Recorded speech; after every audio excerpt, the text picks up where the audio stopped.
बिस्मिल्लाहिर्रहमानिर्रहीम अस्सलाम वालेकुम। आज मैं आप लोगों के लिए बहुत ही ज़बरदस्त किस्म की वीडियो लाई हूँ जिसमें हम कोकोनट से कोकोनट ऑयल घर में बनाएंगे विदाउट केमिकल के खालिस और बेहतरीन किस्म का कोकोनट ऑयल बनाएंगे और साथ ही हमें बहुत सारा डेसिकेटेड कोकोनट भी मिलेगा जो हम स्वीट में इस्तेमाल कर सकते हैं। तो बहुत ज़बरदस्त किस्म की वीडियो होने वाली है। वीडियो को आपने स्किप नहीं करना, मुकम्मल देखना है। तो चलें वीडियो स्टार्ट करते हैं। अगर आपको मेरी वीडियोस पसंद आती है तो मेरे चैनल को सब्सक्राइब करें और साथ बेल आइकन के बटन को दबाएं ताकि मेरे आने वाली तमाम वीडियोस आपको सबसे पहले मिले और मिस भी ना हो। और वीडियो पसंद आए तो लाइक एंड शेयर ज़रूर करें। Thank you. तो कोकोनट ऑयल बनाने के लिए मैंने हाफ़ केजी कोकोनट लिए हैं। पंसार की दुकान से नॉर्मल जो कोकोनट मिलते हैं ये वही कोकोनट है। आप चाहें तो अगर आपके पास फ्रेश कोकोनट है तो आप फ्रेश कोकोनट का इस्तेमाल भी कर सकते हैं। तो हाफ़ केजी कोकोनट मैंने ले लिए हैं। अब इनके ऊपर जो देखें ये थोड़े से ब्राउन ब्राउन से डार्क कलर है। इनको हम क्या कर देते हैं, काट के साफ़ कर देते हैं ताकि हमारा जो कोकोनट ऑयल हो वो बेहतरीन साफ़ सुथरा शफ़ाफ़ हो।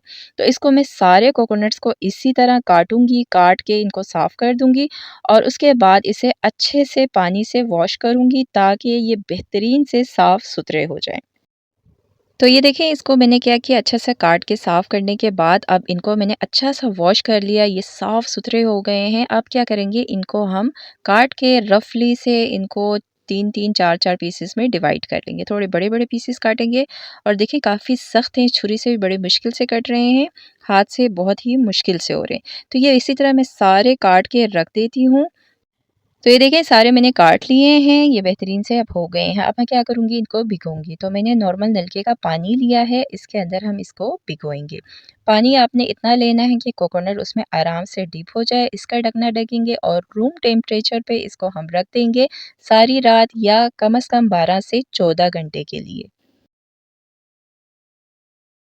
सारी रात मैंने इसको रखा, तकरीबन 12 घंटे बाद इसको मैं खोल रही हूँ तो देखिए कोकोनट अब काफ़ी फूल चुके हैं, साइज़ में अब बड़े हो चुके हैं और बहुत ही बेहतरीन लग रहे हैं, नरम हो चुके हैं। भिगोने का मकसद भी यही था ताकि ये अच्छे से सॉफ्ट हो जाएँ, ताकि हमने क्योंकि इसको ग्राइंड करना है तो ग्राइंड होने में भी आसानी हो जाए। देखें साइज़ में बड़े हो चुके हैं और ये देखें कितना सॉफ्ट है।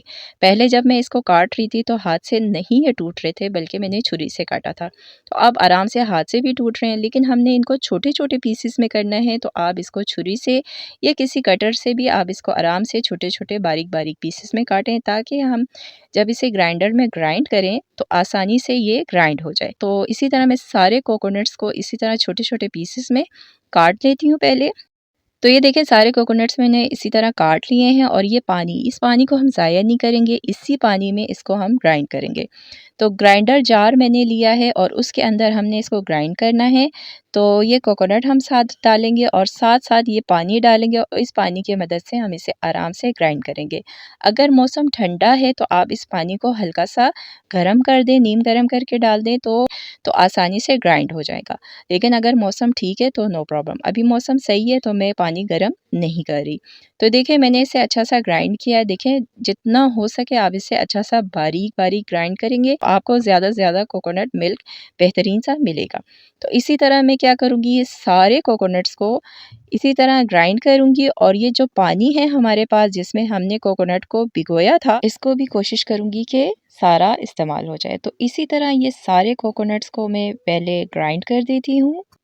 तो देखिए मैंने क्या किया है, सारे कोकोनट्स को अच्छे से ग्राइंडर में बेहतरीन किस्म का करके पीस लिया है।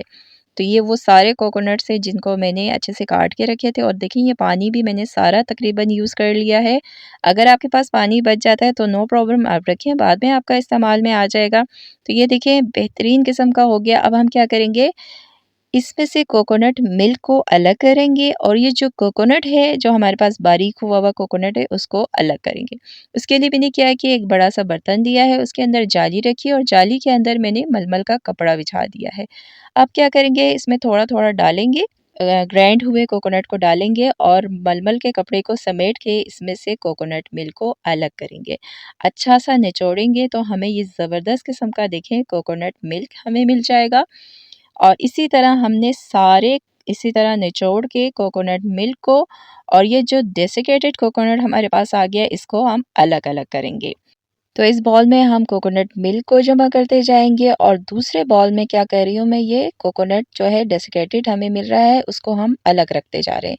तो इसी तरह सारे कोकोनट मिल्क और डेसिकेटेड कोकोनट को हम अलग करेंगे। तो ये देखें सारा हो गया, ये बेहतरीन किस्म के हमारे पास कोकोनट मिल्क आ गया और ये जो हमारे पास डेसिकेटेड कोकोनट आया है इसके अंदर मैं नीम गरम हाफ़ लीटर पानी डाल रही हूँ, मतलब 2 कप के करीब मैंने नीम गरम पानी डाला। इसे अच्छा से एक दफ़ा मिक्स करूँगी 2 से 3 मिनट के लिए। उसके बाद हम दूसरी दफ़ा इसको हम निचोड़ के इसमें से क्या करेंगे, मिल्क निकालेंगे, कोकोनट मिल्क। तो आपको मैं दिखा देती हूँ एक दफ़ा करके, अच्छे से इसको भी मैंने देखें इसमें डाला मलमल के कपड़े में और इसको निचोड़ के इसमें से हम क्या कहते हैं कोकोनट मिल्क निकाल देते हैं। तो ये दूसरी दफ़ा भी मैंने कर लिया है, ये देखें। लेकिन दूध देखें आप, ये पतला लग रहा है, इसका कलर थोड़ा लाइट है क्योंकि हमने दूसरी दफ़ा इसको निकाला है। तो अब मैं क्या कर रही हूँ, ये जो हमारे पास खोपा आ गया है खूब सारा, इसको मैं इस बर्तन में शिफ्ट करूँगी। इसको हम ज़ाया नहीं करेंगे, इसका भी हम इस्तेमाल करेंगे, हमने किसी चीज़ को भी ज़ाया नहीं करना। तो अब मैं क्या कर रही हूँ, ये जो हमने दूसरी दफ़ा कोकोनट मिल्क निकाला है इसको भी देख लें और ये पहली दफ़ा में देखें कितना थिक और बेहतरीन है, इसमें से बहुत ज़बरदस्त किस्म की खुशबू आ रही है कोकोनट की और ये थोड़ा-सा मीठा-मीठा है। अब मैं क्या कर रही हूँ कि इस बाउल में मैंने इसमें ट्रांसफ़र कर दिया और इसके ऊपर से मैं रैप करके इसको 24 घंटे के लिए फ्रिज में रख दूँगी। आपने फ्रिज में रखना है और कम से कम 24 घंटे रखना है। बेहतर है कि किसी लोहे के या स्टील के बर्तन में रखेंगे तो आपकी मलाई ज़्यादा बेहतरीन जमेगी। तो यहाँ पे बहुत सारा खोपा हमें मिल गया है, बहुत ही बेहतरीन। लेकिन क्या है कि इसमें ये ब्राउन-ब्राउन करके छिलके हैं जो बुरे लग रहे हैं। इसको हम साफ़ करेंगे, साफ़ करने का बहुत आसान तरीका आपको बताऊँगी। नीम गर्म पानी लेंगे एक बर्तन के अंदर और इसके अंदर हम थोड़े से खोपा इसके अंदर डाल देंगे और डाल के इसे अच्छे से एक दफ़ा मिक्स कर लेंगे। मिक्स करने के बाद 2 से 3 मिनट इसको आप ऐसे ही रखेंगे। उससे क्या होगा कि जो ब्राउन कलर का छिलका है वो हेवी है, वो नीचे बैठ जाएगा और बेहतरीन साफ़-सुथरा खोपा ऊपर की तरफ आ जाएगा, जिसको आप जाली की मदद से आहिस्ता से ऊपर से हटाएँगे, निकालेंगे तो आपको बेहतरीन किस्म का साफ़-सुथरा खोपा मिल जाएगा। तो ये देखिए बेहतरीन सा हो गया, साफ़-सुथरा हो गया, इसे हम निकालेंगे। अगर पहली दफ़ा में आपका अच्छे से साफ़ नहीं होता तो आप इस अमल को दोबारा दोहरा सकते हैं और अगर आपका खोपा बारीक नहीं है, थोड़े-थोड़े मोटे हैं तब भी ये थोड़ा मुश्किल होगा। तो आपको इसीलिए मैंने शुरू में कहा था कि आपने कोकोनट को अच्छा-सा पीसना है, बारीक जितना होगा कोकोनट आपका बेहतरीन-सा खोपा आपका साफ़-सुथरा आपको मिलेगा। तो ये आप डिफ़रेंट चेक कर सकते हैं पहले वाले कोकोनट्स के जो साफ़ नहीं हुए और ये जो साफ़ हैं बहुत ही बेहतरीन लग रहे हैं। इसको इसी तरह इन ट्रे के अंदर मैं कमरे में रख दूँगी। अगर आप धूप में रखते हैं तो ये बहुत जल्दी सूख जाएँगे, अगर आप कमरे में रखते हैं ऐसे ही तो ये 24 घंटे के अंदर-अंदर सूख जाएँगे और आपको बहुत सारा ज़बरदस्त किस्म का डेसिकेटेड कोकोनट मिल जाएगा।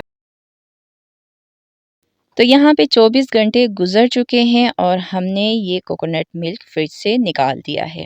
तो ये देखें, ये भरा हुआ होने की वजह से जो हमने ऊपर रैपिंग शीट लगाया था, उस पे भी थोड़ा-सा हमारी बेहतरीन किस्म का मलाई लग चुका है। मलाई मैं आपको दिखा देती हूँ कितना बेहतरीन है। थोड़ा-सा इसका कलर जो है ना, हल्का-सा ब्राउनिश कलर होगा।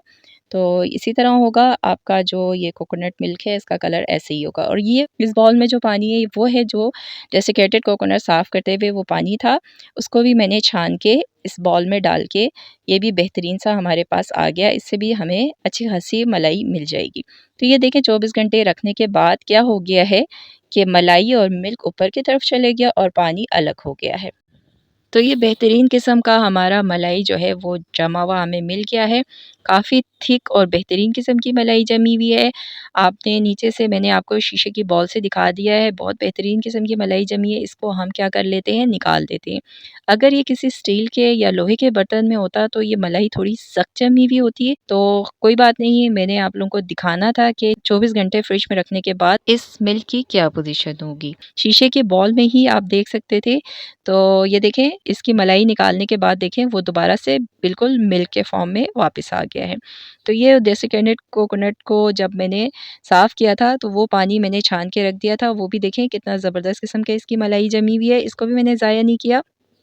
तो इससे भी आप मलाई निकालें, इसको भी ज़ाया ना करें। अच्छा, ये दूध जो हमारे पास आया है इतना सारा, कोकोनट मिल्क है, इसको आप पी सकते हैं। इसका टेस्ट थोड़ा मीठा होगा और कोकोनट का इसमें से बहुत ज़बरदस्त किस्म की खुशबू आ रही है। आप इसको किसी स्वीट में भी इस्तेमाल कर सकते हैं और अगर आप इस तरह इस्तेमाल नहीं करना चाहते हैं, तो इससे आप क्या कर सकते हैं, इसको एक बर्तन में शिफ्ट करें, इसको बॉयल आने दें। बॉयल आने के बाद 10 मिनट लो आँच पर बिल्कुल आप इसको कुक होने दें, तो क्या हो जाएगा, दूध बिल्कुल फटा हुआ आपको दूध मिल जाएगा।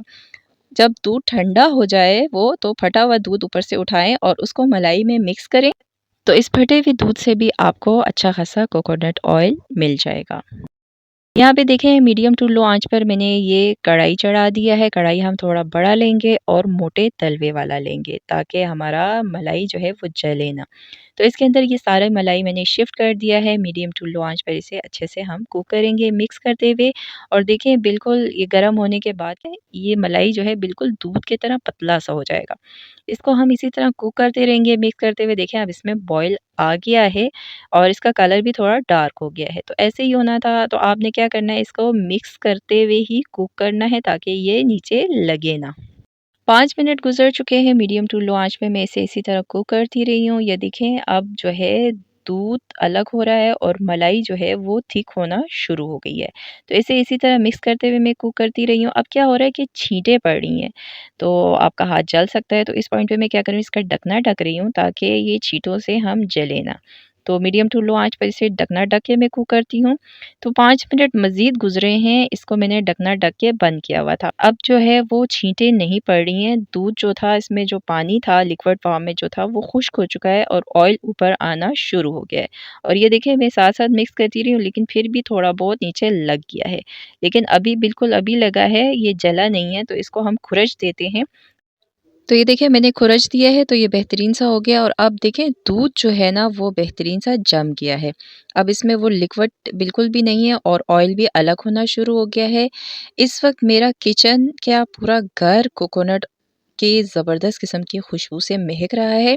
अब दूध जो है वो हल्का-सा ब्राउन कलर में आ गया है और ऑयल बिल्कुल अलग हो गया है। बहुत ज़बरदस्त किस्म का रेडी हो गया। इससे ज़्यादा हम ब्राउन नहीं करेंगे, अगर इससे ज़्यादा हमने ब्राउन किया तो हमारा जो कोकोनट ऑयल है वो भी उसका भी कलर डार्क हो जाएगा और उससे जलेबी की स्मेल भी आएगी। तो बस ये बेहतरीन सा रेडी हो गया है। तो 10 मिनट बाद मैं इसको छान रही हूँ इसलिए ताकि थोड़ा-सा ठंडा हो जाए। बहुत गर्म था, इससे आपका हाथ भी जल सकता है। तो बिल्कुल ठंडा नहीं करना, अगर ठंडा करेंगे तो क्या होगा, कोकोनट ऑयल है ये जम जाता है। तो अच्छे से हम इसको छान लेते हैं। मलमल के कपड़े में छानेंगे तो ज़्यादा बेहतर होगा, उस तरह आपको ज़्यादा सारा कोकोनट ऑयल मिलेगा। अच्छा सा आप इसको निचोड़ के कोकोनट ऑयल को निकाल सकते हैं। तो ये मैं देखिए मलमल के कपड़े में डाल के इसे अच्छा सा निचोड़ रही हूँ और जितना हो सके इसमें से कोकोनट ऑयल हम अलग करेंगे। तो तकरीबन 1/3 कप मुझे कोकोनट ऑयल मिला है हाफ़ केजी कोकोनट से। तो बहुत ही बेहतरीन, खालिस, साफ़-सुथरा, बग़ैर किसी केमिकल के, बग़ैर किसी मिलावट के ये बेहतरीन किस्म का कोकोनट ऑयल बिल्कुल रेडी है। घर में हमने बनाया है बहुत आसानी से। थोड़ा टाइम ज़्यादा लेता है लेकिन कोई मुश्किल काम नहीं है, आप भी बना सकते हैं। जैसे मैंने आपको कहा आप बनाएँ, अगर आपने ज़्यादा बनाना है तो आप ज़्यादा भी बड़े आराम से इस तरीके से बना सकते हैं। स्किन के लिए बहुत ही ज़बरदस्त है, बालों के लिए बहुत ही बेहतरीन है, सर्दियों में बहुत ज़्यादा इसका इस्तेमाल किया जाता है बालों के लिए। इसके अलावा आप इसको कुकिंग में भी इस्तेमाल कर सकते हैं। बहुत ज़बरदस्त किस्म का कोकोनट ऑयल खालिस, बग़ैर केमिकल, बग़ैर किसी मिलावट के हमें मिल गया और साथ हमें बहुत सारा डेसिकेटेड कोकोनट खोपा भी मिल गया है। बहुत ही बेहतरीन रेसिपी है और कोकोनट ऑयल जो है अगर आप लोकली लेते हैं ना तो उसमें मिलावट होती है, केमिकल्स होते हैं और अगर कोई अच्छे ब्रांड का आप लेते हैं तो वो काफ़ी एक्सपेंसिव होता है और उसमें भी थोड़ा बहुत केमिकल का इस्तेमाल लाज़मन होता है ताकि वो सेफ़ रहे काफ़ी टाइम तक। तो ये बग़ैर केमिकल के, बग़ैर मिलावट के बहुत ही बेहतरीन और कम बजट में आराम से घर में आप तैयार कर सकते हैं। तो आप भी इसी तरीके से कोकोनट ऑयल घर में बनाएं और अपना मुझे फीडबैक दें कि आपको कैसा लगा। तो उम्मीद करती हूँ कि आपको मेरी आज की ये ज़बरदस्त किस्म की वीडियो पसंद आई होगी। अगर आप लोगों को मेरी वीडियोस पसंद आती हैं तो इसे ज़्यादा से ज़्यादा लाइक करें, शेयर करें और चैनल को सब्सक्राइब ज़रूर किया करें। तो मिलते हैं नेक्स्ट किसी और वीडियो के साथ। अल्लाह हाफिज़।